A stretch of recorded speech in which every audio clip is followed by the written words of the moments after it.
tardes. Hola. Buenas tardes, doctora. Buenas tardes. Buenas tardes, doctora. Muy bien. Hoy vamos a terminar con la clase de microcristálicas, ¿ya? Hemos hablado acerca de los cristales de urato monosódico, que son las causantes de gota. Hemos hablado de los cristales de PPD, que son similares, pero no tienen nada que ver con el urato monosódico, que es más bien producido por una alteración del metabolismo fosfocálcico que tiene una variedad de presentación clínica similar también a enfermedades inflamatorias y que la diferencia no tiene autoanticuerpos, es en la tercera edad. Y la otra diferencia es que tampoco tiene tofos gotosos, ¿no? Esas son las diferencias que hemos visto, que les he dicho respecto a lo que es la gota y a las otras enfermedades autoinmunes. Los otros cristales también, algunos pueden producir también inflamación poliarticular, también tiene una variedad de presentación clínica. También puede afectar sobre todo a los pacientes de la tercera edad. Es un poco difícil hacer el diagnóstico diferencial porque para empezar los microcristales de estos otros cristales que vamos a ver son difíciles de detectar por microscopio, ¿no? Necesitan un microscopio de más alta complejidad. Entonces, es un poco complicado hacer el diagnóstico diferencial entre ellos, pero bueno, tienen que conocerlos igual. Para empezar, los cristales de colesterol. No se sabe, no produce inflamación poliarticular, pero está presente en los pacientes que tienen mucha obesidad, mucha enfermedad metabólica y enfermedades crónicas.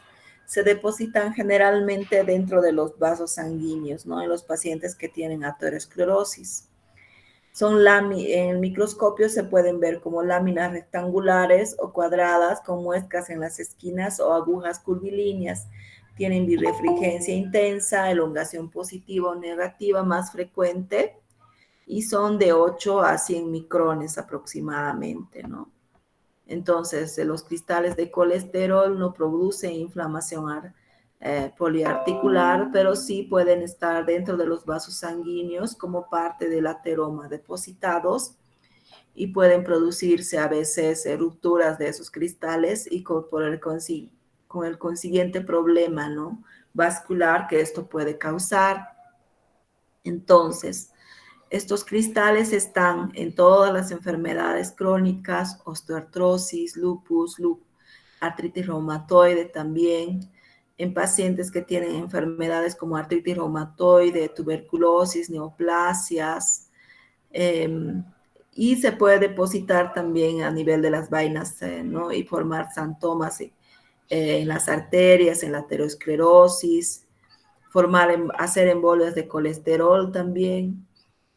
Generalmente en animales se ha visto que sí pueden producir inflamación, pero en seres humanos no tanto.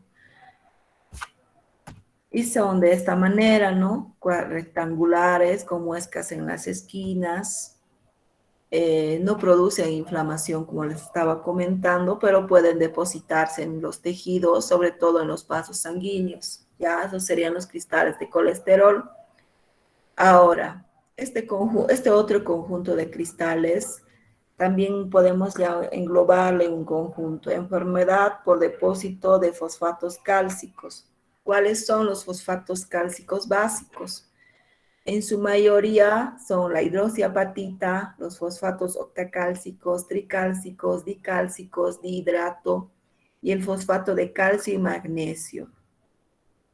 Todos estos microcristales también se producen en pacientes por alteraciones metabólicas y se presenta también en pacientes crónicos, con enfermedades crónicas y en la tercera edad también, ¿ya? Son enfermedades propias de mayores de 60 años. Entonces, es un poco difícil hacer el diagnóstico, diferenciar entre ellas. Son muy parecidos a los cristales de PPD, no en forma, sino en daño, ¿no?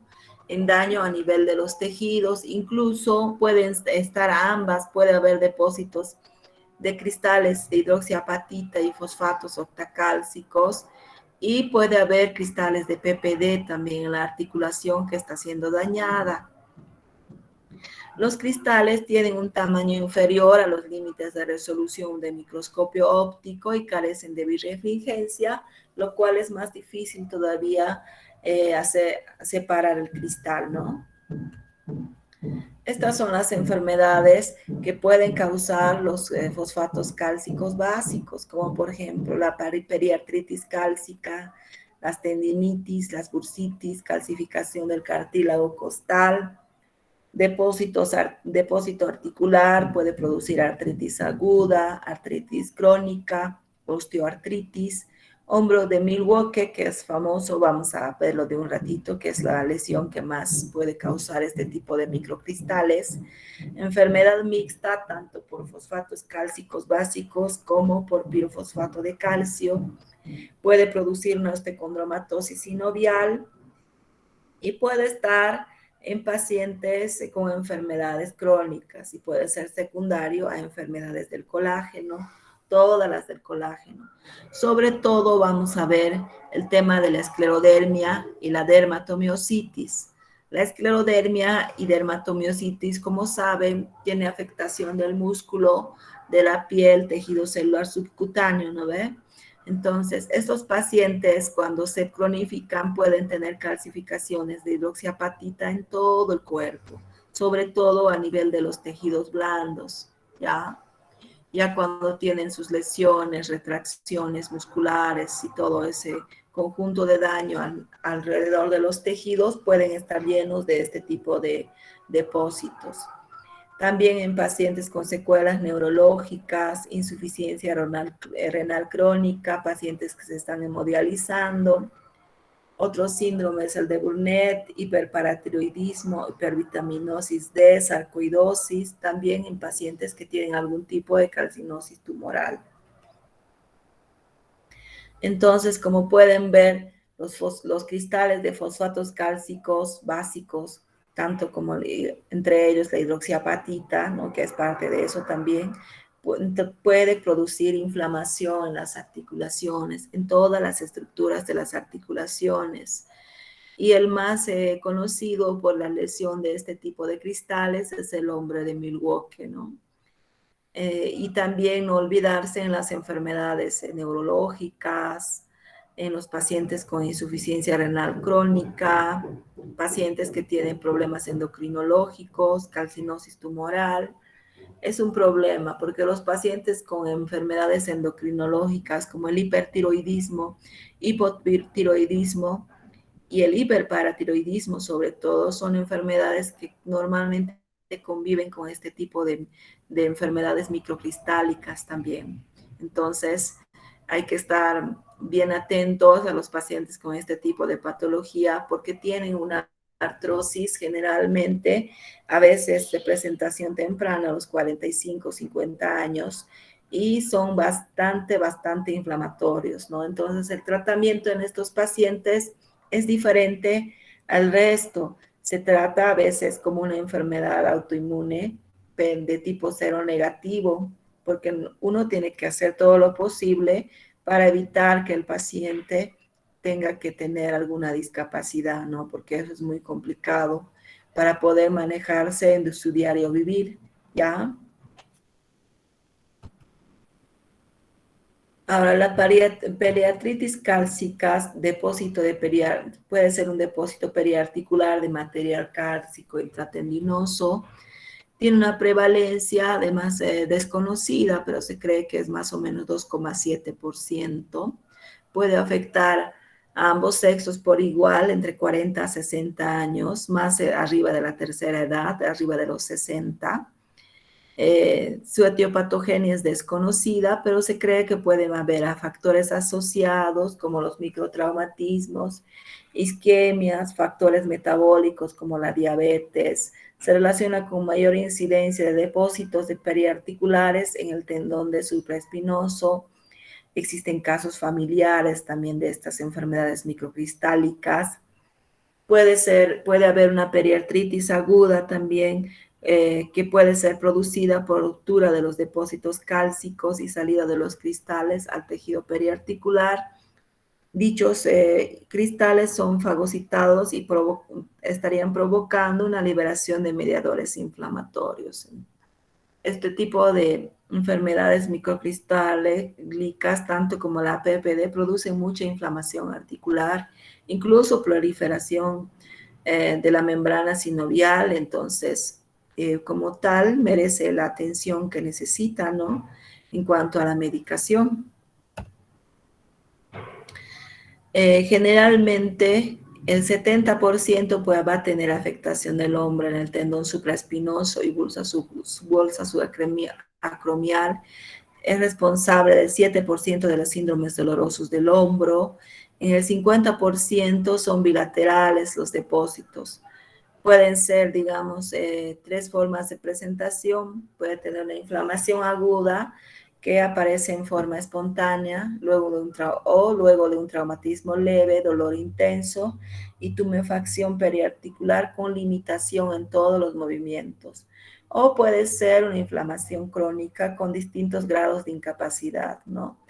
Algunos pacientes, tanto como en los cristales de PPD, va a ser un hallazgo casual, digamos. Tienen todas esas calcificaciones a nivel de las articulaciones, pero no van a tener dolor. Entonces uno los va a descubrir casualmente pidiéndole la radiografía por algún otro motivo. Entonces, estos microcristales pueden hacer tanto una artritis aguda como artritis crónica. Pacientes con osteoartrosis pueden verse complicados por estos microcristales y a veces puede producir una artropatía destructiva, ¿no? Como en el hombro de Milwaukee. Lo importante es saber, pacientes de la tercera edad son las que más la padecen y estos microcristales pueden estar también junto con los de PPD, ya, porque también tienen también un origen metabólico, endocrinológico, como hemos podido ver, y pacientes con enfermedades crónicas. Las calcificaciones se pueden observar en articulaciones de las manos, codos, rodillas, pies. Puede tener episodios recurrentes de dolor y tumefacción y a veces puede tener cambios destructivos en las articulaciones. En la radiografía que se puede ver calcificaciones del espacio articular y periarticular. En el líquido sinovial también podemos encontrar un recuento celular alto, a veces parecido al inflamatorio, y es viscoso también. El hombro de Milwaukee, lo que pasa con el hombro de Milwaukee también puede pasar con la rodilla y también con la cadera. Es una artritis destructiva a nivel del hombro producida por los microcristales, ¿ya? Donde hay una severa degeneración glenohumeral con pérdida del cartílago articular y destrucción del tendón del manguito rotador. Generalmente puede aparecer de manera aguda o a veces es un dolor de hombro crónico que nunca mejora hasta destruirse la articulación si no se toman medidas, ¿no? ¿Cuáles son las características clínicas? Más el sexo femenino, no se olviden, mayores de 65 años, compromiso de miembro dominante en el 60% de los casos es bilateral, lesión del manguito rotador, severo daño en la articulación glenohumeral, cristales intraarticulares, derrame sinovial abundante, es una inflamatoria, ¿no? Se saca un montón de líquido del hombro. Ahora, a veces ese líquido puede ser sanguinolento. Si es que es el sanguinolento, habrá que hacer el diagnóstico diferencial, ¿no? Porque cuando el líquido intraarticular es sanguinolento, hay que mandar a recuento celular, a cultivo, hay que ver, ¿no? Que no sea de origen tumoral también. Entonces, a veces este tipo de microcristálicas así agresivas a veces tienen un trasfondo tumoral a veces, ¿no? Entonces, todas esas cosas hay que descartar. Generalmente el diagnóstico es abundante líquido sinovial hemorrágico, no inflamatorio, con predominio mononuclear, y se tienen que aislar los cristales, ¿no? Imagínense, puede tener en lugar de estos otros cristales, puede tener mixto, ¿no? Un 50% puede ser pirofosfato de calcio también. La radiografía generalmente se ve calcificación de tejidos blandos, esclerosis subcondral, erosiones, quistes subcondrales. Entonces es una inflamación crónica del hombro, ¿no? Que a veces puede ser bilateral hasta producir una capsulitis adhesiva con total anulación de la articulación de los hombros. El tratamiento sintomático, antiinflamatorios, fisioquinesioterapia, puede usarse glucocorticoide, glucocorticoide local con infiltraciones, artrocentesis evacuadora, a veces reemplazo articular, hay que hacer lavados articulares, es un problema, ¿no?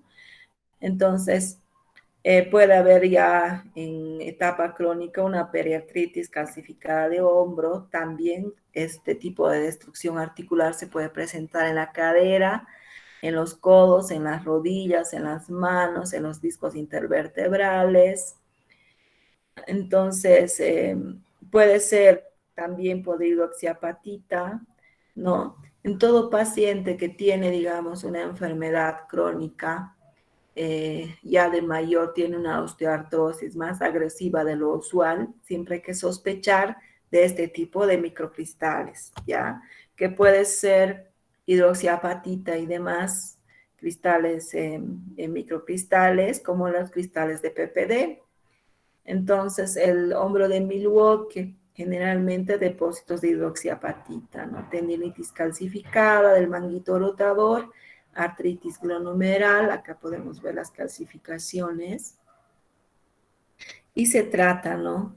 Con infiltraciones, irrigación intraarticular con corticoide, aspiración de líquido, lavado articular a veces, y a veces, bueno, se complica, ¿no? La inflamación del hombro se nota a la vista.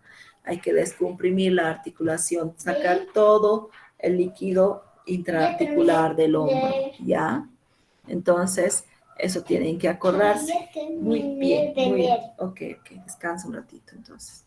Entonces puede destruir el hombro, ¿no? Este tipo de microcristales. La colchicina en estos pacientes se puede usar. No se puede usar hipouricemiantes, ¿no? Porque la colchicina también tiene un efecto antiinflamatorio en cuanto a las enfermedades microcristálicas. Se puede usar corticoides sistémicos intraarticulares, hacer el tratamiento hormonal si es que hay una base hormonal de enfermedad, hacer la aspiración, lavados articulares, y a veces terapia de reemplazo. Ojo que los reemplazos de hombro, todas las prótesis que he visto, no mejoran en la movilidad de la articulación.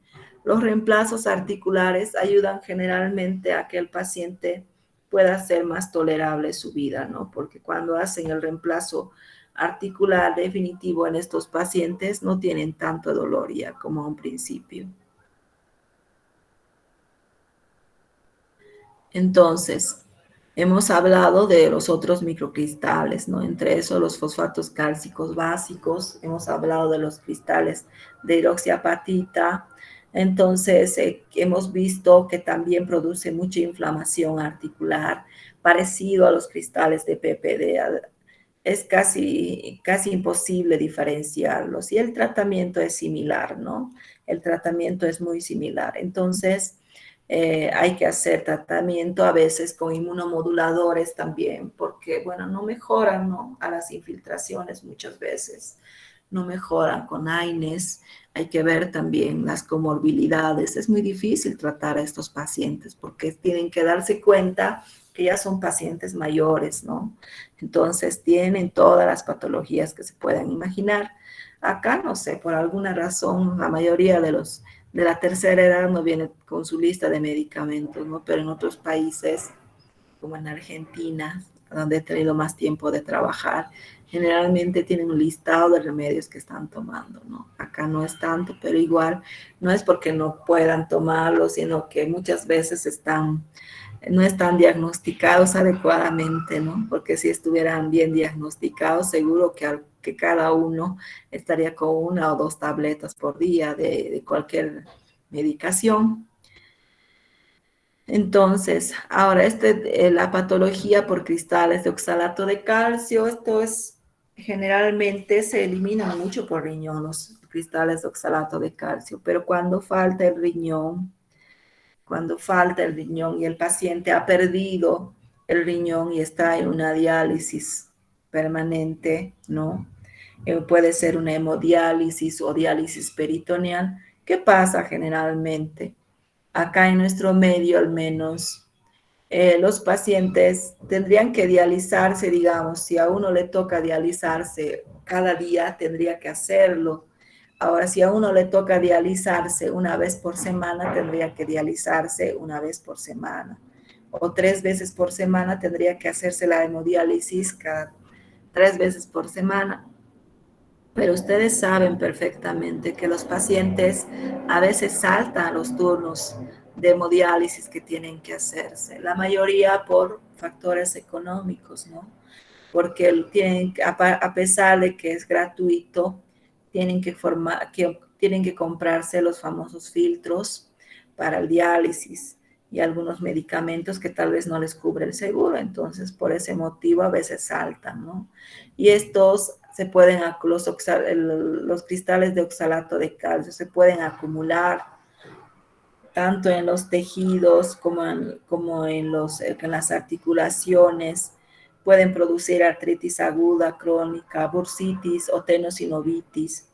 También puede originar por el depósito exagerado que tiene insuficiencia vascular, miocardiopatía, neuropatía, anemia y depósitos en piel y córnea y retina, ¿no? Esto dentro del contexto clínico, porque ustedes saben que aparte de que probablemente no está eliminando bien el oxalato de calcio, otros desechos tal vez no está eliminando nada, ¿no? Entonces también tendrá esas otras complicaciones. Generalmente acá no hay edad, ¿no? A cualquier edad uno puede perder el riñón, ya sea por un accidente, ya sea por una enfermedad o por una infección o por toxicidad farmacológica. Si, si hacen un estudio, les seguro que sale toxicidad farmacológica, porque aquí me tomo un AINE por cualquier cosa, ¿no? Me duele la rodilla, voy y me tomo un AINE. No, ni siquiera voy al médico, directamente me voy a la farmacia que me pinche. Y esa práctica es pues diaria acá en nuestro país, es un desastre, no hay control acerca de los tratamientos con AINES o medicamentos que son nefrotóxicos, ¿no? Entonces vean ustedes los depósitos que se pueden formar, aparte de la osteoporosis terrible que debe tener este paciente. Entonces, la forma de estos cristales son bipiramidales o en sobre. Pueden ser polimórfico, como por ejemplo cuadrados irregulares, bastones cortos en abadejo de campana o microesférulas. Tienen 5 a 30 micrones de tamaño, tienen una birrefringencia intensa, algunos no tienen, elongación positiva, tiñen de rojo a lisarina. Se puede observar por microscopio electrónico barrido o difracción, ¿no? Entonces es un poco complicado, pero se ven así más o menos los cristales de oxalato de calcio. Ya saben en qué tipo de pacientes. Ahora, otros cristales pueden ser lipídicos líquidos también, ¿no? Eso generalmente se presenta en los pacientes que tienen enfermedades crónicas o en pacientes que han sufrido traumatismo, poliartritis crónica, bursitis, problemas de pancreatitis, parasitosis, también la filariasis puede aparecer este tipo de cristales. Tienen la forma de cruz de Malta, microesférulas, birefringencia fuerte, elongación positiva de 2 a 10 micrones. Se pueden teñir de sudán negro y pueden ser solubles en alcohol y acetona. Los cristales de corticoide también se pueden formar. Ustedes dirán, ¿cómo se forman los cristales de corticoide? Pues fácil, ¿no? Si el paciente se infiltra demasiadas veces las articulaciones, hay que saber eso también. No se puede infiltrar cada semana. Se tiene que infiltrar una vez al mes y cada 6 meses mínimo, ¿no? Porque, ¿qué pasa? Puede haber complicaciones con las infiltraciones. Primero, estoy abriendo un campo estéril, ¿no? Y estoy invadiendo una zona estéril. Entonces, primero puedo meter un germen dentro de la articulación si no tomo los recaudos necesarios, o pueden formarse cristales también, ¿no? A veces los pacientes reaccionan de una manera diferente. ¿Cuándo me voy a dar cuenta? Porque la inflamación por la que vino no va a ser nada comparado con la artritis que va a tener. Y va a volver el paciente y le va a decir a uno, se me ha inflamado peor la articulación, ¿no? Y eso es lo que nunca uno quiere escuchar después de haber hecho una infiltración a un paciente. Es terrible, ¿no? Entonces hay que tener cuidado al hacer infiltraciones, no se puede hacer seguido. Lo que sí se hace semanalmente es el ácido hialurónico, pero esos son nutrientes que uno aumenta dentro de la articulación para mejorar la articulación. Son regeneradores de cartílago. Los corticoides son antiinflamatorios potentes que se puede usar en alguna ocasión, no siempre, ¿ya? Al menos no se puede infiltrar la misma articulación cada mes, por ejemplo, eso no debe pasar. Al menos con corticoides no.